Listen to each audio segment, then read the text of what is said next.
Hello everyone, and welcome to our spring regional meeting. And joining us for this segment of our meeting is Becky Odneal. And Becky is a former staffer at the Department of Elementary and Secondary Education who oversaw the MSIP program for several years and now operates her own education consulting company called Education Link. And Becky, thanks very much for being with us. We appreciate it. Thank you, Brent.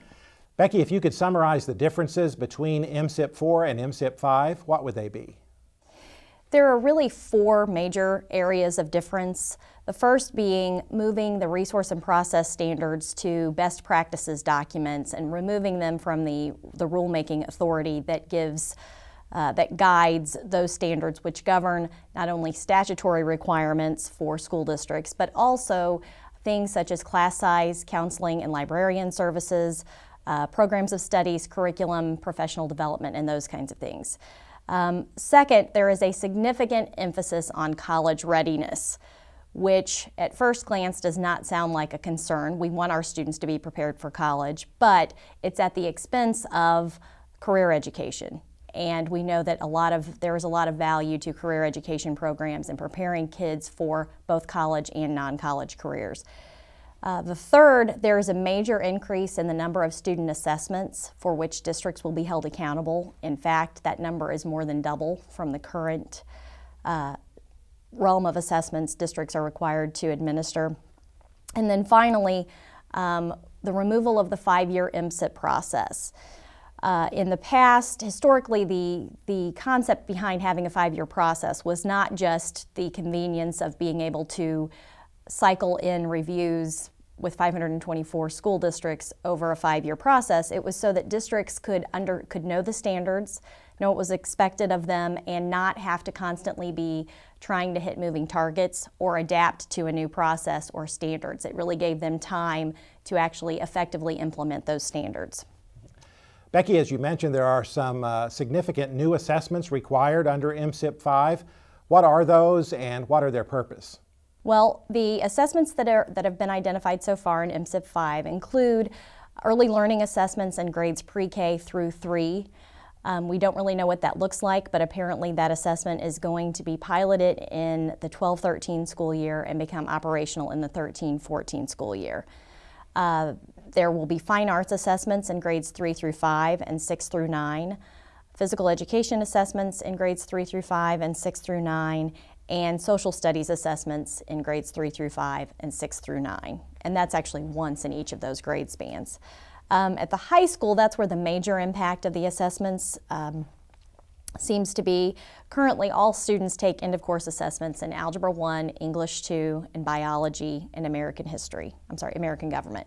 And other end-of-course assessments currently exist, but students are only required to take those if they actually take the course associated with the assessment. Now, all students are going to be required to take, in addition to those I just listed, Algebra 2 and Geometry, English 2 and 3, Physics and Chemistry, and American History and World History, in addition to 2 end-of-high school assessments, 1 in math and 1 in communication arts. So Becky, as I understand it then, students will not necessarily be required to take the courses, but they will be required to take the tests. Is that right? They will be required to take the assessments, and that's a big concern for school districts because what's the value of requiring a student to take an assessment for which they haven't been exposed to the content? So it seems very likely that if you're going to require an assessment, you would also require the student to take the course.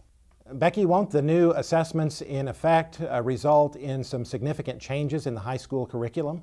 Well, it represents not only a shift at the high school curriculum, but if you think about it, in order to have students prepared to take courses such as physics and chemistry, all students prepared to take courses such as physics and chemistry when they get into high school, you really have to go all the way back to the K-8 curriculum and make adjustments there as well. Becky, is it fair to say that the MSIP 5 places too much emphasis on college readiness and perhaps not enough emphasis on career and technical education? I absolutely think that. That's what I'm hearing from school districts across the state. While it's critical to provide rigorous high school curriculum that prepares students for success in college, that should not be done at the expense of career education programs. The value of those programs are not only to college-bound students, but to non-college-bound students who need the technical skills to enter higher wage earning jobs after high school. A recent study I read cited that only 25 to 30% of careers require a college degree.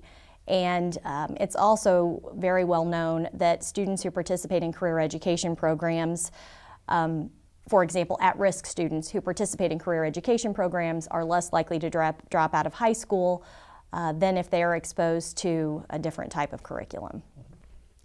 Why are the resource and process standards being removed, and is that a good idea? Well, I've heard actually two different rationale for removing those standards. First, there was a memo sent out from the commissioner last fall that cited that statute prevents DESE from using the resource and process standards in accreditation. My assumption is that's a reference to House Bill 1543, which actually does not say that. House Bill 1543 addresses the school funding issue and tries to establish that DESE cannot penalize districts for accreditation purposes if the foundation formula isn't fully funded, and that references only to the resource standards. Second, it has a provision for waiving the 1% professional development requirement for school districts under those same financial conditions. The second rationale, or the second reason cited by DESE, is that in practice, those standards haven't been used in fourth cycle anyway.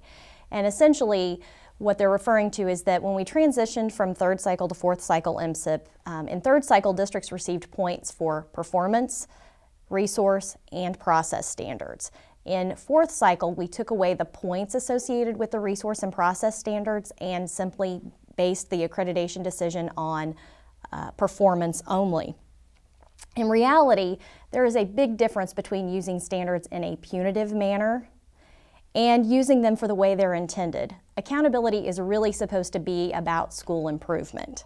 And while you can measure school improvement by outcomes, such as the performance standards, you can't really drive school improvement without having those things in place, those resource and process standards in place that establish standards for school districts. And Becky, don't the resource and process standards actually protect public schools in a way? Absolutely, I think they do. You know, at first glance, people might say, oh, moving the resource and process standards from the rule and into a best practices document is a way to regain local control. However, those standards are in place for a reason, and they've been in place for 20 years, and they are the expectation. They're a way of educating board members about information they need to know about the educational process and what things need to be in place in order to have good school improvement. The idea, the flexibility there should come through the waiver concept, which was designed so that districts with good student achievement could have the flexibility to carry out resource and process standards in the way they choose without having to go through an on-site review. Moving the resource and process standards from the rule into a best practices document, the question comes about, well, there are best practices documents in education in every arena. How do we decide what best practices documents to use? So in that sense, that does not really equate to raising standards as has been described in MSIP 5. When you look at eliminating standards around library services, counseling services, physical education, fine arts, curriculum, professional development, and those kinds of things, that really appears to be a giant leap backwards for the state of Missouri in public education. MSIP 5 seems to hold public schools accountable for students' performance in higher education. Is that fair in light of all the other factors that come into play? Well, there are a lot of concerns over the issue of being held accountable for student success after high school. In the current version of MSIP, districts are held accountable for students who enter college within a certain period of time after graduating from high school.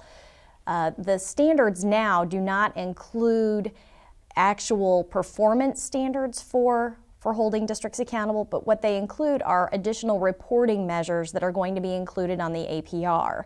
And for districts, their concern is that if information is reported on the APR and scored, that they are by default held accountable to their public for things such as college remediation, students who apply for FAFSA, and also students who graduate from high school within 5 years and earn either an associate's degree in 3 years or a bachelor's degree within 6 years. The concern there is, you know, in society, once we become adults, we become accountable for our own decisions. So with everything from our credit scores to legal liability, we become accountable for that. So it seems a little unreasonable to hold the public K-12 high school accountable for something that neither a student's parents are held accountable for or anyone else. Becky, it seems as though there are some additional reporting and data collection requirements for school districts. Is that true? And won't there be some additional expenses for school districts? Yes, districts are very concerned about some of the additional reporting items. And I know that some of the things that are required are going to be collected via other mechanisms and won't cause districts to make changes. However, things such as submitting information on local assessment practices, interim common assessments, student engagement, and things like that, in addition to the reporting requirements around, or even the costs around administering the additional assessments. The additional assessments will require more computers in school districts. They will require additional broadband. There will have to be some sort of cost attached to the administration of those assessments, the time required to keep records on students to ensure that all students have taken those those assessments before they graduate from high school. And so all of those things are going to be a significant expense for school districts. MSIP 5 also appears to require annual reviews from the Department of Elementary and Secondary Education. How will DESE achieve that?